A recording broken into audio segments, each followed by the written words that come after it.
ಸ್ನೇಹಿತರೆ ನಮಸ್ಕಾರ ಎಲ್ರಿಗೂ welcome back to my YouTube channel. ಸ್ನೇಹಿತರೆ ಇವತ್ತಿನ ಈ ಒಂದು ವಿಡಿಯೋದಲ್ಲಿ ಕರ್ನಾಟಕದಲ್ಲಿ ಸುಮಾರು 3991 ಈ ಒಂದು ಕಾನ್ಸ್ಟೇಬಲ್ ಹುದ್ದೆಗಳಿಗೆ ಕಾಲ್ನ ಮಾಡಿದ್ದಾರೆ. ಜಿಲ್ಲಾವಾರು ಈ ಒಂದು ಹುದ್ದೆಗಳನ್ನ ಭರ್ತಿ ಮಾಡ್ಕೋತಾರೆ. ಸಂಪೂರ್ಣವಾದ ಮಾಹಿತಿನ ಈ ಒಂದು ವಿಡಿಯೋದಲ್ಲಿ ತಿಳಿಸ್ಕೊಟ್ಟಿದ್ದೀನಿ. ನೀವೇ ಸ್ವತಃ ಮೊಬೈಲ್ನಲ್ಲಿ ಈ ಒಂದು ಅಪ್ಲಿಕೇಶನ್ನ ಫಿಲಪ್ ಮಾಡಿ ತುಂಬಬಹುದು. ಈ ಒಂದು ವಿಡಿಯೋನ ಸ್ಕಿಪ್ ಮಾಡ್ದಂಗೆ ನೋಡಿ, ಮೊಬೈಲ್ನಲ್ಲೇ ಅಪ್ಲೈ ಮಾಡಿ.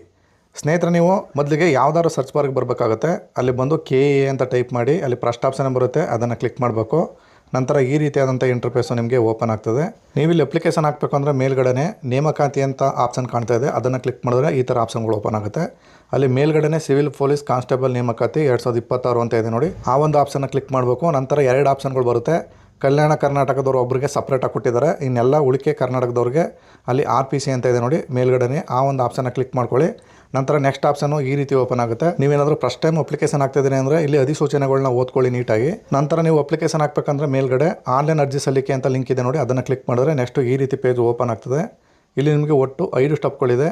ಇಲ್ಲಿ ಮೊದಲನೇ ಸ್ಟೆಪ್ಪು ಬಂದು ಮೇನ್ ಇಂಪಾರ್ಟೆಂಟ್ ಆಗಿ ನೀವು ಅಪ್ಲಿಕೇಶನ್ ಹಾಕಬೇಕಂದ್ರೆ ಫಸ್ಟ್ ಸ್ಟೆಪ್ನ ಕ್ಲಿಯರ್ ಮಾಡಬೇಕಾಗುತ್ತೆ. ಅದನ್ನು ಕ್ಲಿಕ್ ಮಾಡಿದ್ರೆ ನೆಕ್ಸ್ಟು ಈ ರೀತಿ ಆಪ್ಷನ್ ಓಪನ್ ಆಗುತ್ತೆ, ಆಧಾರ್ ವ್ಯಾಲಿಡೇಷನ್ ಅಂತ. ಸಿಂಪಲಾಗಿ ಏನಿಲ್ಲ ಸ್ನೇಹಿತರೆ, ನಿಮ್ಮದು SLC ರಿಜಿಸ್ಟ್ರೇಷನ್ ನಂಬರ್ನ ಹಾಕಬೇಕು. ನಂತರ SSLCನ ನೀವು ಯಾವ ಬೋರ್ಡಲ್ಲಿ ಮಾಡಿದ್ರಿ ಅಂತ ಕೇಳುತ್ತೆ ಕೆಳಗಡೆ, ಸೆಲೆಕ್ಟ್ ದ ಬೋರ್ಡ್ ಅಂತ, ಅದನ್ನು ಕ್ಲಿಕ್ ಮಾಡಿದ್ರೆ ಇಲ್ಲಿ ಸ್ಟೇಟ್ ಬೋರ್ಡ್ ಅಂತ ಇದೆ ನೋಡಿ, ಅದನ್ನು ಸೆಲೆಕ್ಟ್ ಮಾಡ್ಕೊಳ್ಳಿ. ತದನಂತರ ಅಲ್ಲಿ ಕಾಣ್ತಾ ಇರ್ತಕ್ಕಂಥ ಕ್ಯಾಪ್ಸನ್ನು ಹಾಕಿ ನೀವು ಇಲ್ಲಿ ಸಬ್ಮಿಟ್ ಅಂತ ಕ್ಲಿಕ್ ಮಾಡಬೇಕು.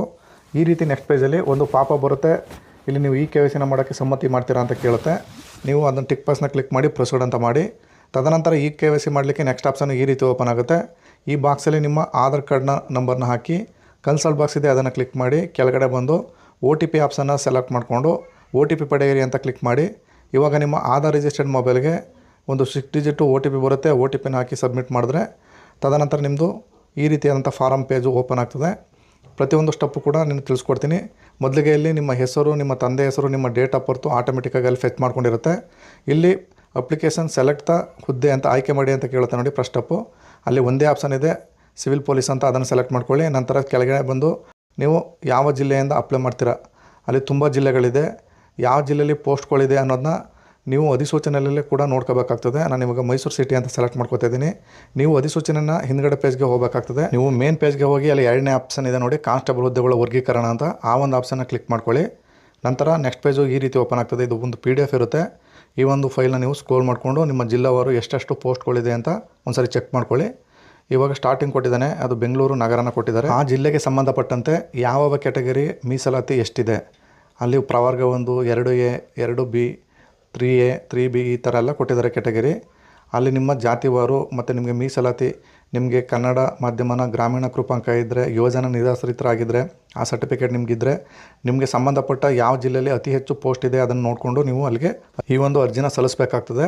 ಈಗ ನಾನು ಮೇನ್ ಪೇಜ್ಗೆ ಬರ್ತಾಯಿದ್ದೀನಿ, ಅಂದರೆ ಅಪ್ಲಿಕೇಶನ್ ಪೇಜ್ಗೆ ಬರ್ತಾಯಿದ್ದೀನಿ. ನಾನಲ್ಲಿ ಮೈಸೂರು ಸಿಟಿನ ಸೆಲೆಕ್ಟ್ ಮಾಡ್ಕೊಂಡಿದ್ದೀನಿ. ತದನಂತರ ತಂದೆ ಹೆಸರು, ತಾಯಿ ಹೆಸರು ಆಟೋಮೆಟಿಕ್ಕಾಗಿ SLC ಮಾರ್ಕ್ಸ್ ಕಾರ್ಡಿಂದ ಫೆಚ್ ಆಗಿರುತ್ತೆ. ನೀವು ಮೇಲ ಫೀಮೇಲ ಸೆಲೆಕ್ಟ್ ಮಾಡ್ಕೊಳ್ಳಿ.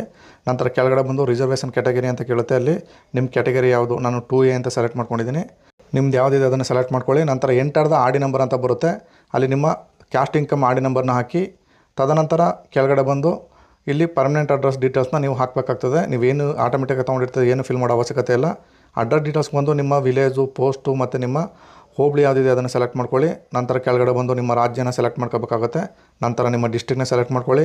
ನಂತರ ನಿಮ್ಮ ತಾಲೂಕನ್ನು ಸೆಲೆಕ್ಟ್ ಮಾಡ್ಕೋಬೇಕಾಗುತ್ತೆ. ಕೊನೆಯದಾಗಿ ನಿಮ್ಮ ಪಿನ್ ಕೋಡ್ನ ಹಾಕಬೇಕಾಗ್ತದೆ. ಇಷ್ಟು ಹಾಕಿದ ನಂತರ ಇಲ್ಲಿ ಕೆಳಗಡೆ ಬಂದು ಪ್ರಸ್ತುತ ವಿಳಾಸ, ಕಾಯಂ ವಿಳಾಸ 2 ಬೇರೆ ಬೇರೆ ಇದ್ದರೆ ನೋ ಅಂತ ಸೆಲೆಕ್ಟ್ ಮಾಡ್ಕೊಳ್ಳಿ. 2 ಕೂಡ ಒಂದೇ ಇದ್ದರೆ ಎಸ್ ಅಂತ ಸೆಲೆಕ್ಟ್ ಮಾಡ್ಕೋಬೇಕಾಗತ್ತೆ. ಇಲ್ಲಿ ನನ್ನ ಕೇಸಲ್ಲಿ 2 ಕೂಡ ಎಸ್ ಅಂತ ಇದೆ, ಅಂದರೆ ಒಂದೇ ಇದೆ, ಅದರಿಂದ ಎಸ್ ಅಂತ ಸೆಲೆಕ್ಟ್ ಮಾಡ್ಕೊತಾ ಇದ್ದೀನಿ. ನಂತರ ಸ್ಕ್ರೋಲ್ ಮಾಡ್ಕೊಂಡು ಕೆಳಗಡೆ ಬಂತು ಅಂದರೆ ಇಲ್ಲಿ ನಿಮ್ಮ ಮೊಬೈಲ್ ನಂಬರ್ನ ಕೇಳುತ್ತೆ. ತದನಂತರ ನಿಮ್ಮ ಮೊಬೈಲ್ ನಂಬರ್ ಹಾಕಿ, ಇಮೇಲ್ ID ಅಥವಾ Gmail IDನ ಹಾಕಿ. ಇಲ್ಲಿ ನಿಮ್ಮ ಮೀಸಲಾತಿ ಯಾವುದಿದೆ, ತಾವು ವಿವಾಹಿತರೆ ಅಂತ ಕೇಳುತ್ತೆ, ಮತ್ತು ನೀವು ಗ್ರಾಮೀಣ ಕೃಪಾಂಕ ಇದೆ ಅಂತ ಕೇಳುತ್ತೆ. ಇದ್ದರೆ ಎಸ್ ಅಂತ ಹಾಕಿ. ನೀವು ಏನಾದ್ರು ಮದುವೆ ಆಗಿತ್ತು ಅಂದರೆ ಎಸ್ ಅಂತ ಸೆಲೆಕ್ಟ್ ಮಾಡಿಕೊಂಡು ಅಲ್ಲಿ ನೀವು ಹಸ್ಬೆಂಡ್ ಅಥವಾ ವೈಫ್ ಎಸ್ನ ಹಾಕಬೇಕಾಗ್ತದೆ. ತದನಂತರ ಸ್ನೇಹಿತರೆ ನೀವು ಕನ್ನಡ ಮಾಧ್ಯಮ ಇತ್ತು ಅಂದರೆ ನಿಮ್ಮ ಹತ್ರ ಎಸ್ ಅಂತ ಸೆಲೆಕ್ಟ್ ಮಾಡ್ಕೊಳ್ಳಿ, ಇಲ್ಲಾಂದರೆ ನೋ ಅಂತ ಸೆಲೆಕ್ಟ್ ಮಾಡ್ಕೊಳ್ಳಿ. ಹಾಗೆಯೇ ನೀವು ಯೋಜನಾ ನಿರಾಶ್ರಿತ ಅಭ್ಯರ್ಥಿಯಾಗಿದ್ದರೆ ಎಸ್ ಅಂತ ಸೆಲೆಕ್ಟ್ ಮಾಡ್ಕೊಳ್ಳಿ. ಒಂದು ವೇಳೆ ಎಸ್ ಅಂತ ಸೆಲೆಕ್ಟ್ ಮಾಡಿಕೊಂಡ್ರೆ ನೀವು ಯೋಜನಾ ನಿರಾಶ್ರಿತರದ್ದು ಆಡಿ ನಂಬರ್ನ ಹಾಕಬೇಕಾಗ್ತದೆ. ಇನ್ನೆಲ್ಲ ಕೂಡ ಮಾಜಿ ಸೈನಿಕರಾಗಿದ್ದರೆ ಎಸ್ಸು ಇಲ್ಲಾಂದರೆ ನೋ ಇಷ್ಟನ್ನು ಸೆಲೆಕ್ಟ್ ಮಾಡ್ಕೊಂಡಿದ ನಂತರ ಹಾಗೆಯೇ ಏಜ್ ರಿಲೇಷನ್ಸ್ ಅಂತ ಕೇಳ್ತಾ ಇದ್ದೀರಿ ಅಂದರೆ ಎಸ್ ಅಂತ ಸೆಲೆಕ್ಟ್ ಮಾಡ್ಕೊಳ್ಳಿ, ಇಲ್ಲಾಂದ್ರೆ ನೋ ಅಂತ ಸೆಲೆಕ್ಟ್ ಮಾಡ್ಕೊಳ್ಳಿ. ಅದೇ ರೀತಿ ನಿಮ್ಮದು SLC ಮಾರ್ಕ್ಸ್ ಕಾರ್ಡ್ದು ರಿಜಿಸ್ಟ್ರೇಷನ್ ನಂಬರ್ ಆಟೋಮೆಟಿಕ್ಕಾಗಿ ಅಲ್ಲಿ ಫೆಚ್ ಆಗಿರುತ್ತೆ. ಕೆಳಗಡೆ ಬಂದು ನಿಮ್ಮ ವಿದ್ಯಾರ್ಥಿ ಏನು ಅಂತ ಕೇಳುತ್ತೆ, ಅಲ್ಲಿ ಸೆಕೆಂಡ್ PUC ಅಥವಾ ಅದರ್ಸ್ ಅಂತ ಕೇಳುತ್ತೆ. ನೀವು ಈ ಒಂದು ಕೋರ್ಸ್ಗೆ ಅಂದರೆ ಈ ಒಂದು ಪೋಸ್ಟ್ಗೆ ಸೆಕೆಂಡ್ PUC ಆದ್ರೆ ಸಾಕು, ಸೆಕೆಂಡ್ PUC ಅಂತ ಸೆಲೆಕ್ಟ್ ಮಾಡ್ಕೊಳ್ಳಿ. ನಂತರ ಸೆಕೆಂಡ್ PUCನ ಯಾವ ವರ್ಷ ಪಾಸ್ ಮಾಡಿದ್ರಿ ಮತ್ತು ಯಾವ ಇಯರಲ್ಲಿ ಪಾಸ್ ಮಾಡಿದ್ರಿ ಅಂತ ಕೇಳುತ್ತೆ. ಆ ಲಿಸ್ಟಿಂದ ನೀವು ಕ್ಯಾಲೆಂಡರಿಂದ ಸೆಲೆಕ್ಟ್ ಮಾಡ್ಕೋಬೇಕು. ಹಾಗೆಯೇ ಪರ್ಸೆಂಟೇಜ್ ಎಷ್ಟಿದೆ ಅದನ್ನು ಪರ್ಸೆಂಟೇಜು CGPA ಬೇಕಾ ಅದನ್ನು ಕೇಳುತ್ತೆ, ಅದನ್ನು ನೀವು ಅಲ್ಲಿ ಹಾಕಬೇಕಾಗ್ತದೆ. ಹಾಗೆಯೇ ಪ್ರಮಾಣ ಪತ್ರ ಪಡೆದ ಮಂಡಳಿ ಅಥವಾ ಸಂಸ್ಥೆ ಹೆಸರು ಅಂತ ಕೇಳುತ್ತೆ. ನಾನು ಈ ಕಾಲಮ್ಗೆ ಪ್ರೀ ಯೂನಿವರ್ಸಿಟಿ ಬೋರ್ಡ್ ಅಂತ ಸೆಲೆಕ್ಟ್ ಮಾಡ್ಕೋತಾ ಇದ್ದೀನಿ. ತದನಂತರ ಸ್ನೇಹಿತರೆ ನೀವು ಕೇಂದ್ರ ಸರ್ಕಾರಿ ನೌಕರರೇ ರಾಜ್ಯ ಸರ್ಕಾರಿ ನೌಕರರೇ ಅಂತ ಕೇಳುತ್ತೆ. ಇದ್ರೆ ಎಸ್ ಅಂತ ಹಾಕಿ, ಇಲ್ಲ ನೋ ಅಂತ ಹಾಕಿ. ಹಾಗೆಯೇ CIR DIR KSRPCL ಏನಾದ್ರು ಕೆಲಸ ಮಾಡಿದ್ದೀರಾ ಅಂತ ಕೇಳುತ್ತೆ. ಎಸ್ ಇದ್ರೆ ಎಸ್ಸು, ನೋ ಇದ್ರೆ ನೋ ಅಂತ ಸೆಲೆಕ್ಟ್ ಮಾಡ್ಕೊಳ್ಳಿ. ತದನಂತರ ನೀವೇನಾದ್ರು ಫಾರೆಸ್ಟ್ ಏರಿಯಾ ಟ್ರೈಬಲ್ ಪರ್ಸನ್ ಅಂತ ಕೇಳುತ್ತೆ. ಇದ್ರೆ ಎಸ್ ಅಂತ, ಇಲ್ಲಾಂದರೆ ನೋ ಅಂತ ಸೆಲೆಕ್ಟ್ ಮಾಡ್ಕೊಳ್ಳಿ. ಹಾಗೆಯೇ ನಿಮ್ಮ ಹೈಟ್ ಎಷ್ಟು ಮತ್ತು ನಿಮ್ಮ ವೆಯ್ಟ್ ಎಷ್ಟು, ಚೆಸ್ಟು ಅದು ಕೇಳುತ್ತೆ. ಇಲ್ಲಿ ನೀವು ಒಂದು ಟೇಪ್ನ ತೊಗೊಂಡು ನಿಮ್ಮ ಕರೆಕ್ಟಾದಂಥ ಮೆಜರ್ಮೆಂಟ್ನ ಮಾಡಿಕೊಂಡು ನಿಮ್ಮ ಎದೆ ಸುತ್ತಳತೆ ಎಷ್ಟಿದೆ ಅದನ್ನು ಹಾಕಬೇಕು ಮತ್ತು ನಿಮ್ಮ ಹೈಟ್ ಎಷ್ಟಿದೆ ಅದನ್ನು ಹಾಕಬೇಕಾಗ್ತದೆ. ತದನಂತರ SSLCಯಲ್ಲಿ ಕನ್ನಡಕ್ಕಿಂತ ಮೇಲ್ಪಟ್ಟು ಹೈಯರ್ ಲೆವೆಲಲ್ಲಿ ಕನ್ನಡ ಓದಿದ್ದೀರಾ ಅಂತ ಕೇಳುತ್ತೆ. ಪಾಸ್ಡ್ ಆಗಿದ್ದೀರಾ ಅಂತ ನೀವು ಎಸ್ ಅಂತ ಸೆಲೆಕ್ಟ್ ಮಾಡ್ಕೊಳ್ಳಿ. ನಂತರ ನೀವೇನಾದರೂ ಕಾಂಪಿಟೇಷನ್ ಎಕ್ಸಾಮ್ ಬರೆದಿದ್ದೀರಾ ಅಂತ ಕೇಳುತ್ತೆ. ನೀವೇನಾದರೂ ಕಾಂಪಿಟೇಷನ್ ಎಕ್ಸಾಮ್ ಬರೆದಿದ್ರೆ ಎಸ್ ಅಂತ ಸೆಲೆಕ್ಟ್ ಮಾಡ್ಕೊಳ್ಳಿ, ಇಲ್ಲಾಂದರೆ ನೋ ಅಂತ ಸೆಲೆಕ್ಟ್ ಮಾಡ್ಕೊಳ್ಳಿ. ಹಾಗೆಯೇ ಸ್ನೇಹಿತರೆ 30ನೇದು ಬಂದು ನಿಮ್ಮ ವಾರ್ಷಿಕ ಆದಾಯ ಎಷ್ಟು ಅಂತ ಕೇಳುತ್ತೆ. ನಿಮ್ಮ ವಾರ್ಷಿಕ ಆದಾಯ ಎಷ್ಟಿರುತ್ತೆ ನಿಮ್ಮ ಇನ್ಕಮ್ ಸರ್ಟಿಫಿಕೇಟ್ ಮೇಲೆ ಇರುತ್ತೆ, ಅದನ್ನು ನೋಡ್ಕೊಂಡು ಹಾಕಿ. ತದನಂತರ ಕನ್ಸಲ್ಟ್ ಬಾಕ್ಸ್ ಇದೆ, ಅದನ್ನು ಕ್ಲಿಕ್ ಮಾಡಿ ಕೆಳಗಡೆ ಬಂದು ಪ್ರಿವ್ಯೂ ಅಂತ ಕ್ಲಿಕ್ ಮಾಡಬೇಕು. ಈಗ ನೀವು ಫಿಲಪ್ ಮಾಡಿರ್ತಕ್ಕಂಥ ಎಲ್ಲದೂ ಕೂಡ ಅಲ್ಲಿ ಪ್ರಿವ್ಯೂ ತೋರಿಸುತ್ತೆ. ಕರೆಕ್ಟಾಗಿದ್ದರೆ ಸಬ್ಮಿಟ್ ಮಾಡಿ, ಇಲ್ಲ ಎಡಿಟ್ ಆಪ್ಷನ್ ಕೂಡ ಇರುತ್ತೆ. ಎಡಿಟ್ ಮಾಡಿ ನೀವು ಮತ್ತೆ ಕೂಡ ಸಬ್ಮಿಟ್ ಮಾಡಬೇಕಾಗತ್ತೆ. ಸಬ್ಮಿಟ್ ಮಾಡಿದ ನಂತರ ನಿಮಗೆ ಒಂದು ಅಪ್ಲಿಕೇಶನ್ ID ನಂಬರು ನಿಮಗೆ ಕ್ರಿಯೇಟ್ ಆಗುತ್ತೆ. ಆ ಅಪ್ಲಿಕೇಶನ್ ನಂಬರ್ನ ತೊಗೊಂಡು ನೀವು ಮತ್ತೆ 2ನೇ ಸ್ಟೆಪ್ಗೆ ಬಂದು ಮೇಲ್ಗಡೆ ಅಪ್ಲಿಕೇಶನ್ ID ನಂಬರ್ ಅಂತ ಇರುತ್ತಲ್ಲ ಅದನ್ನು ಹಾಕಿ, ನಿಮ್ಮ ಡೇಟ್ ಆಫ್ ಬರ್ತ್ನ ಹಾಕಿ, ಇಲ್ಲಿ ಕಾಣ್ತಾ ಇರ್ತಕ್ಕಂಥ ಕ್ಯಾಪ್ಸನ್ ಹಾಕಿ ನೀವು ಸಬ್ಮಿಟ್ ಮಾಡಿದ್ರೆ ನೆಕ್ಸ್ಟ್ ಕಾಲಮಲ್ಲಿ ಫೋಟೋ ಮತ್ತು ಸಿಗ್ನೇಚರ್ ಅಪ್ಲೋಡ್ ಮಾಡಲಿಕ್ಕೆ 2 ಆಪ್ಷನ್ಗಳು ಓಪನ್ ಆಗುತ್ತೆ. ನಿಮ್ಮ ಫೋಟೋ ಸಿಗ್ನೇಚರ್ನ ಅಪ್ಲೋಡ್ ಮಾಡಿ. ಅದೇ ರೀತಿ 3ನೇ ಸ್ಟೆಪ್ಪಲ್ಲಿ ಬಂದು ಸೇಮ್ ಅದೇ ರೀತಿ ನಿಮ್ಮ ಅಪ್ಲಿಕೇಶನ್ ID ನಂಬರು, ನಿಮ್ಮ ಡೇಟ್ ಆಫ್ ಬರ್ತು, ಕಾಣ್ತಿರೋ ಕ್ಯಾಪ್ಸನ್ ಹಾಕಿ ಸಬ್ಮಿಟ್ ಮಾಡಿದ್ರು ಅಂದರೆ ನಿಮ್ಮ ಶುಲ್ಕ ಪೇಮೆಂಟ್ ಮಾಡಲಿಕ್ಕೆ ಕೇಳುತ್ತೆ. ನಿಮ್ಮ ಪೇಮೆಂಟ್ನ ಮಾಡಬೇಕು. SC ST ಆಗಿತ್ತು ಅಂದರೆ ನಿಮಗೆ 500, ಅದರ್ಸ್ ಆಗಿತ್ತು ಅಂದರೆ 750 ರೂಪಾಯಿ ಪೇಮೆಂಟ್ನ ಮಾಡಬೇಕಾಗ್ತದೆ. ಪೇಮೆಂಟ್ ಮಾಡಿದ ನಂತರ ಆಟೋಮೆಟಿಕ್ಕಾಗಿ ನೀವು ಅಕ್ಲಾನ್ಮೆಂಟು ಅಂದರೆ ಅರ್ಜಿ ಮುದ್ರಿಸ್ಬೋದು. ಹಾಗೆಯೇ ಪಾವತಿ ಸ್ಥಿತಿನೂ ಕೂಡ ಪರಿಶೀಲನೆ ಮಾಡ್ಬೋದು. ಇನ್ನೂ ಕೂಡ 1 ತಿಂಗಳು ಟೈಮ್ ಇದೆ ಸ್ನೇಹಿತರೆ. ನೀವು ನಿಧಾನವಾಗಿ ಅಪ್ಲಿಕೇಶನ್ನ ಸಬ್ಮಿಟ್ ಮಾಡಿ. ಹಾಗೆಯೇ ಮೇಲ್ಗಡೆ ಒಂದು ಸ್ಟೆಪ್ ಇದೆ ನೋಡಿ, ಫಸ್ಟ್ ಸ್ಟೆಪ್ಪು. ಅದೊಂದು ಅಪ್ಲಿಕೇಶನ್ನು ಸ್ಟೇಜ್ನ ನೀವು ಫಿಲಪ್ ಮಾಡ್ಕೋತು ಅಂದರೆ ಒಂದು ಅಪ್ಲಿಕೇಶನ್ ನಂಬರ್ ನಿಮಗೆ ಜನರೇಟ್ ಆಯಿತು ಅಂದರೆ ನಿಮಗೆ ಈಸಿಯಾಗಿ ನೀವು ನೆಕ್ಸ್ಟ್ ಸ್ಟೆಪ್ಗಳನ್ನ ಕಂಪ್ಲೀಟ್ ಮಾಡ್ಬೋದು.